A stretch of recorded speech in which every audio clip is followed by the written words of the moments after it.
Former New Hampshire Governor John Sununu joins us. Good evening, sir. Good evening, Greta. How are you tonight?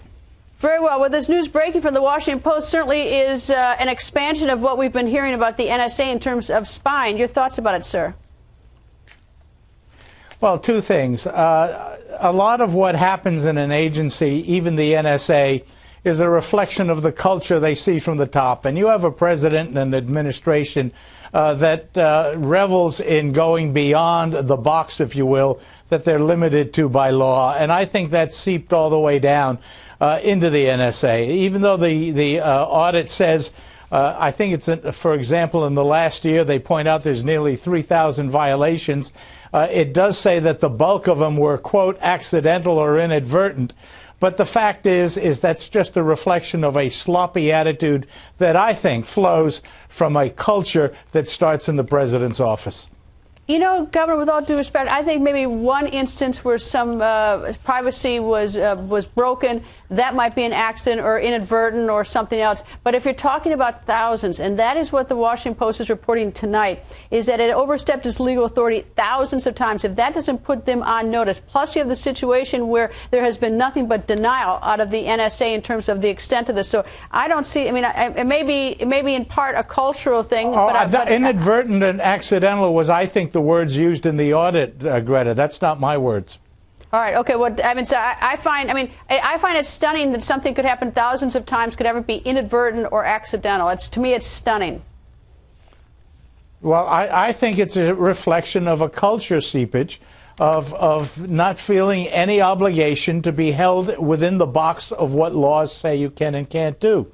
And I think that comes right from the White House and right from the president. And I think people have to understand that having a liberal media and a liberal press giving this president a free pass on all his constitutional violations and excesses is what creates the climate under which an agency like the NSA gets sloppy to do what they've been doing.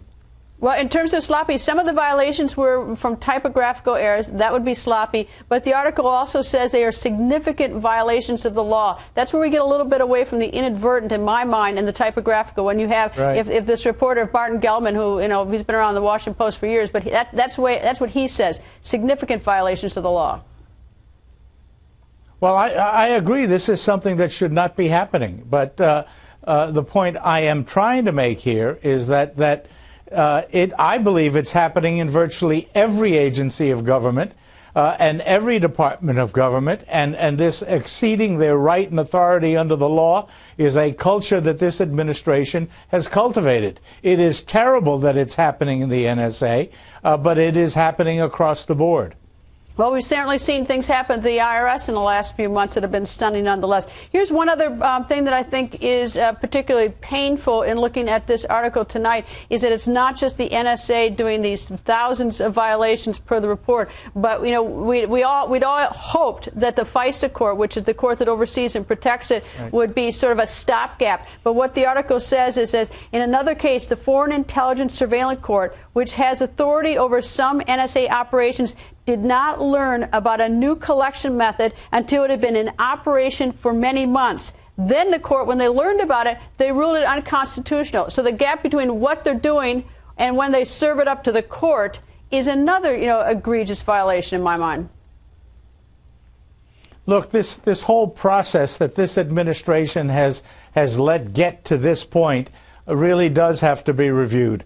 I recognize a need for a lawful and efficient NSA operation. I think it's critical to the national security. But I do understand that there are bounds under which they are required not to cross, limits that they are required not to cross, and they can't cross those under the law, and they shouldn't cross them.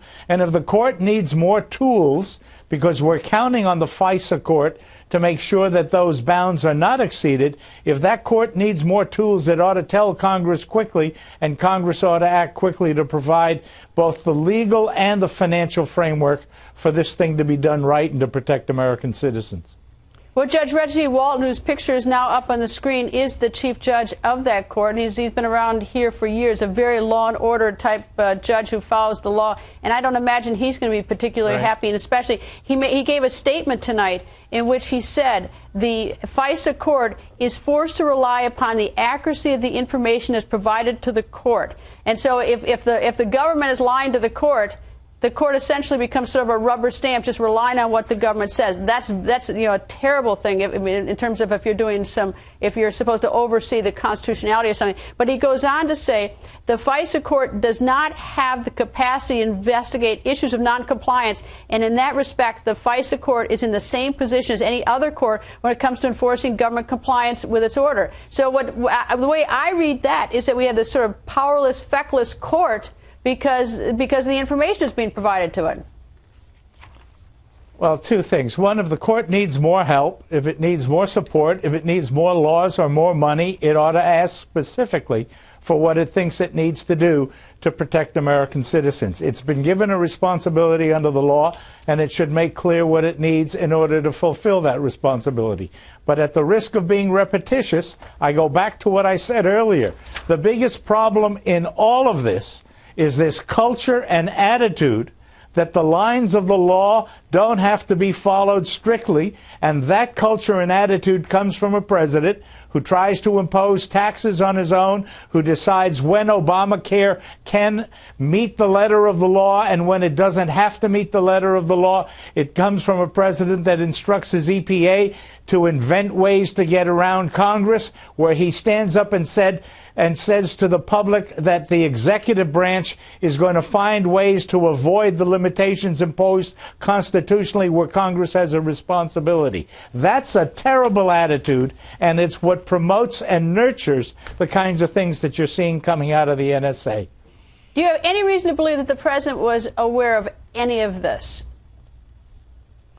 I have no specific reason to be able to say that, but I don't think it's inconsistent with the style that comes out of that White House.